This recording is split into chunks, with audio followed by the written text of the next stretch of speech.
Bradford City continue their 2024-25 league campaign with an away clash against John Coleman's Gillingham FC, and in today's video you're going to find out how both teams have got on so far this season, what my starting 11 would be for this game if I was Graham Alexander. Now we really are down to the bare bones at this moment in time, just 17, maybe 16 outfield players for Bradford City to choose from. We have 10 injuries, I think, at this moment in time, but we're still sat second in the League 2 table. After 35 matches, we've got 19 wins, 9 draws and 7 defeats, scoring 48 goals and also conceding at 29, which leaves us on a positive 19 goal difference and 66 points. Our last couple of matches then have been a win, a win, a win, a win and a draw, so some really good form for us at this moment in time. In terms of them last couple of results then, we had a 3-0 win at home to Cheltenham Town. Former Gillingham man George Lapsley scoring a brace on his full Bradford City debut. He was absolutely excellent, and Bradford City were absolutely excellent. To say we had no Andy Cook, Anthony Sarcevic, Alex Patterson or Bobby Poynton, probably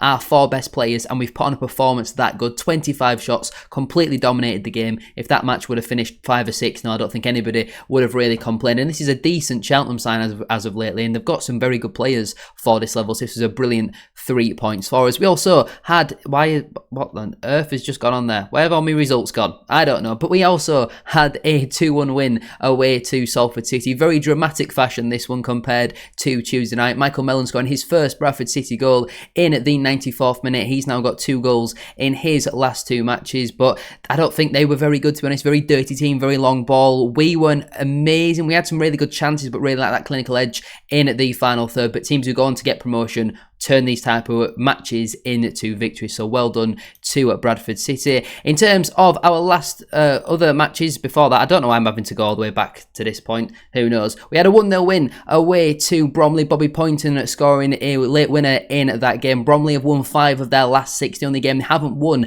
out of their last 6 matches was this one, and it goes to show how important and how massive that 3 points was for us. But it was a very comfortable 1-0 win. We completely controlled the game. They barely had a sniff throughout the majority of that match, and again, teams who go on to get promotion pick up three points in these type of places, because Bromley away on a Tuesday night is no easy game to go to. Again, we made a load of changes, so big credit to Graham Alexander's side. We also had a 2-0 win at home to MK Dons. Very comfortable win once again for us. They dominated possession but just didn't do anything with it. Had loads of the ball and just didn't create any chances, and a lot of Gillingham fans at the moment are asking for Scott Lindsay to be their new manager. Trust me, you don't. He's an absolutely walk ball manager, and no one really likes watching walk ball. The last thing Gillingham need at this moment in time is a manager who's going to have 75% of the ball and you have 2 shots in the entire game. Very good performance from us, and we just got the job done. And we also had a 2-1 defeat away to Birmingham City in the EFL Trophy semi-final. We put on a brilliant performance in this game, gave it absolutely everything, but when you've got an 18-year-old academy graduate making his debut as your most attacking option on off the bench, what can you really do? We didn't have a striker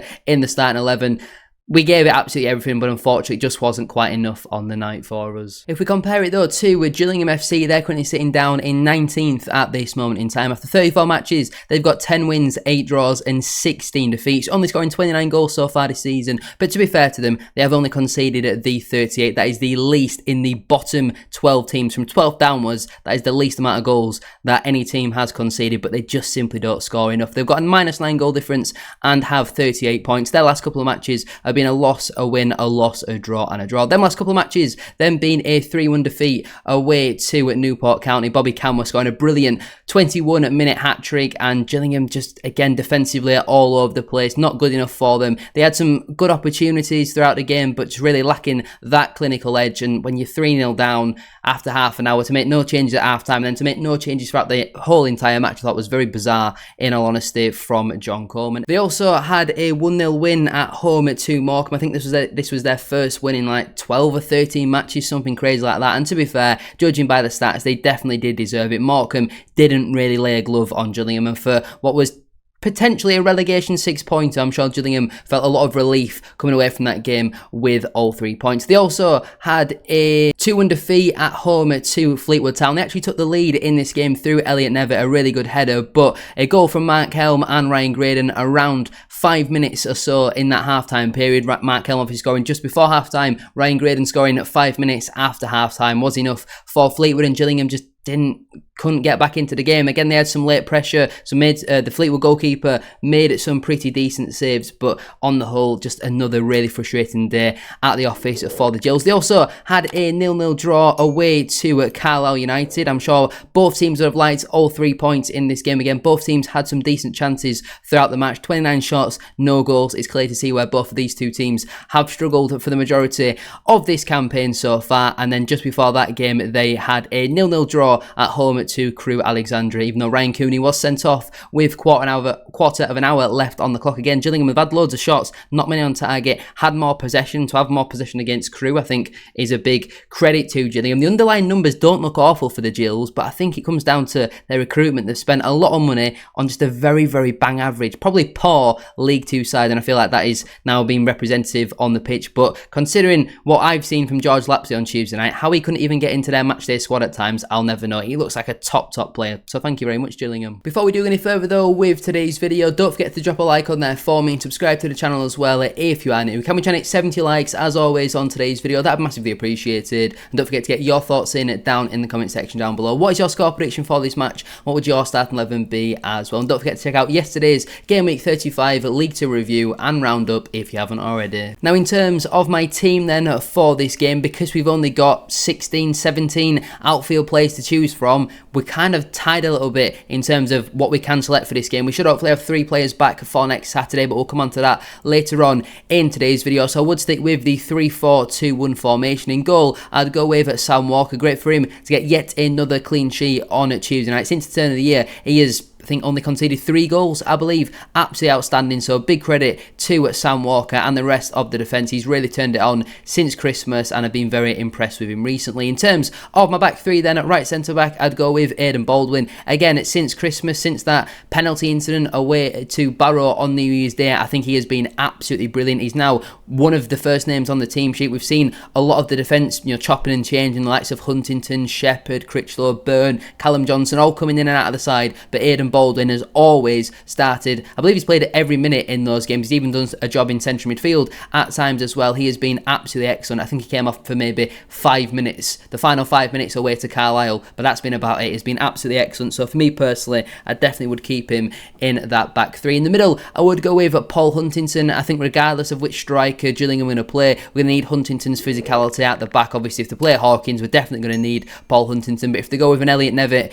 or a Jimmy J. Morgan, I think his name is, then even then I'd still rather Huntington. In the middle, I don't mind us playing Neil Byrne at home to Cheltenham. We got away with it there, but I think if you want to be a successful team, I don't think Neil Byrne is good enough, in my personal opinion, to be playing consistently for Bradford City. So I would bring Paul Huntington back into the side. And at left centre-back, I'd go with Jack Shepherd. Had a good game on the whole, had a shaky moment late on where he was trying to shield the ball out or be a bit too clever inside his penalty area, and a more clinical team would have certainly punished, but he got away with it. Hopefully Romney Critchlow should be back to 100% within himself on this game, but I wouldn't bring him back in at this moment in time. Obviously, he was on the bench on Tuesday, but having come off against Salford with that bang on his ankle, I think it was, he might not have been 100%. It might have been 95%. Now I think he'll be back to normal. Away from that, I still wouldn't have him in my team though, which goes to show how good our defence has been lately. In terms of my midfield 4 then, at right wing back, I'd stick with Brad Halliday. Excellent again on Tuesday night, up and down that right hand side. The energy that he's got,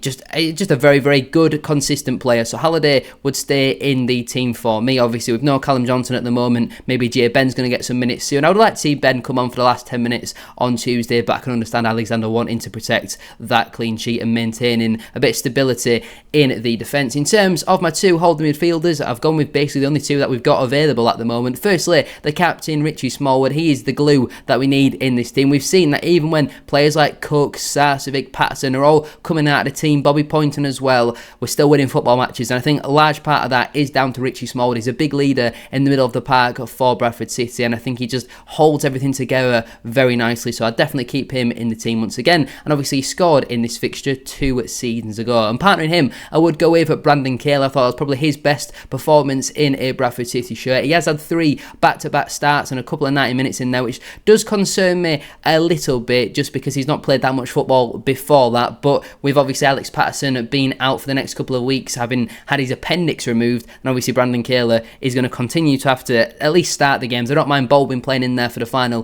15-20 minutes to help see the game out, but I think I'd still rather Kayla be starting in there. But he also did a very good job at left wing back. Speaking of left wing back, Teo Adaramola keeps his place for me. Absolutely brilliant once again on Tuesday, and now it has been confirmed Lewis Richards is going to miss the remainder of this season. He's having surgery on his hamstring injury, which also has then coincided with him basically agreeing to have surgery on his shoulder injury. So it's a big opportunity now, and we need Teo Adaramola to really step up and maintain at this consistent level of performance. He's got a pre-assist on Saturday, got an actual assist on Tuesday as well. Great ball into the box for George Lapsley for his first goal, and his pace he's got is absolutely frightening. I was speaking to Coleman yesterday after the game and basically saying he's the quickest player that I can remember at Bradford City since maybe Dylan Connolly days. He is absolutely rapid. When he just knocks it a little bit and goes, absolutely brilliant. So for me personally, I would keep him in my starting 11. In terms of my 2 number 10s then, firstly I would go with Jamie Walker. Absolutely outstanding on Tuesday. Definitely his best performance of the season and best performance in a Bradford City shirt at Valley Parade for quite a long time. 2 assists for him, but even if he got no goal contributions, I would have still be saying the exact same thing because his link-up play, his tenacity, his energy, absolutely brilliant. And it's taken him quite a while to get back into the side. Obviously, there was a period around January sort of time where he couldn't even make it onto the bench, but he got his opportunity. Only 45 minutes against Rotherham in the AFL Trophy, and he definitely took that opportunity. He's worked his way back onto the bench. He's had a few cameos on off there, and then maybe he's got a little bit lucky with the injuries, but in the appearances that he had, we saw away at Bromley, he came on and got the assist recently. He has certainly proved how good his creativity can be, and he's not kind of, sometimes as an attacking player you can be very selfish and want all the glory yourselves, but he has been completely selfless in the last couple of matches, and great to see him again performing very well in a Bradford City shirt. And on the other side I would go with George Lapsley, obviously playing against his former club, a little bit of a point to prove because he didn't really light it up there since his move from Mansfield Town, but he'll be looking to follow on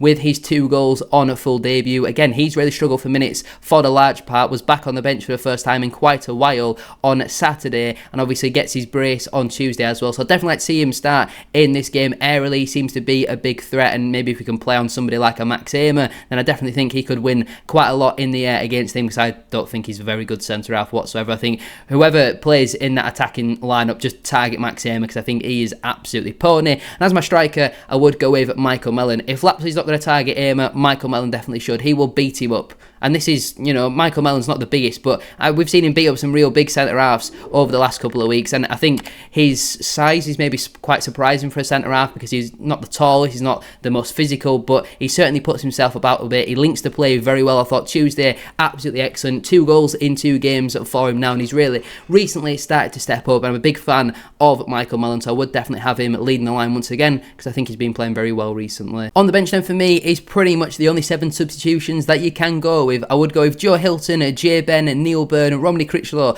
Clark Adore, Tommy Lee and Callum Cavan. I wouldn't really say there's many game changers on that bench. Clark Adore, I wouldn't bank on him coming off the bench and scoring.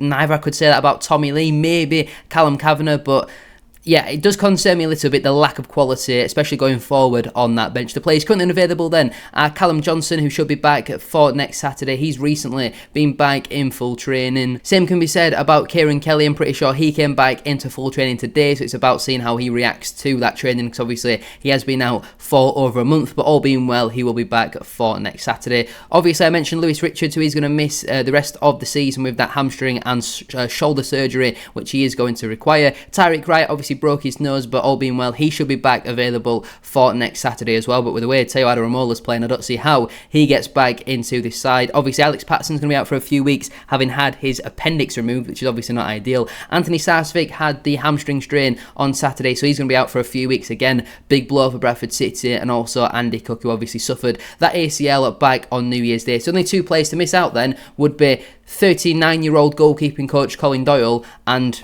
18-year-old first-year pro Zach Hady, who's obviously also a goalkeeper as well. So we are really down to the bare bones at this moment in time. In terms of a score prediction, I'm going to go Gillingham 0 at Bradford City 2. I'm really confident for this game. I think they're a really, really poor side. And if we stick it on them, play our high-pressing football, which I think we will, then I expect nothing less than 3 points. With the way we're playing at the moment, 11 games to go, 11 cup finals, 6 wins should see us secure automatic promotion. There's an 8-point gap between ourselves and fourth. All of the games in hand, for the large part that teams have on us, they will be played on the following Tuesday, so I'm looking forward to that. But fingers crossed Bradford City can get another 3 points. If you have enjoyed watching today's video, make sure to like, comment and subscribe. 80 likes as always is not the target, but we'll go for 80 likes. It's normally 70, we're going for 80 on this one. Make sure you like, get your thoughts in as well down in the comment section down below. Score prediction, starting 11, all that sort of good stuff, and I'll see you very soon for another one. There won't be a matchday vlog for this game, but there will be a watch along over on the main channel.